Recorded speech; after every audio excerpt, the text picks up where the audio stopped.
Thank you, Your Honor.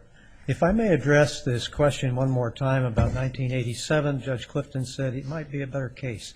If you just recall, they thought this thing would be resolved in 2 years.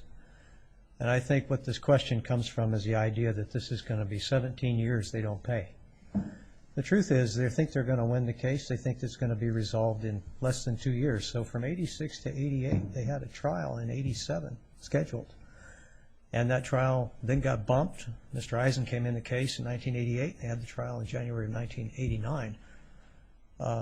As far as they knew, everything went fine. So that 2 years is kind of critical. If you're going to speculate about that, I think it's important to think that that interest really wouldn't have run more than a couple of years if this thing had been a slam dunk for the government, no fraud, and they resolved the case. Another major point. Then they would have paid the money. And the reality is that they haven't paid the money. Some did pay.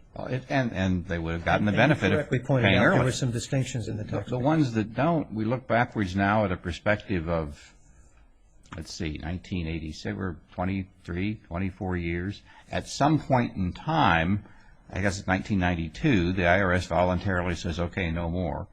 And so the money has been held interest-free by the taxpayers from that point until, I guess, for your clients, whenever the tax court ruled and so forth.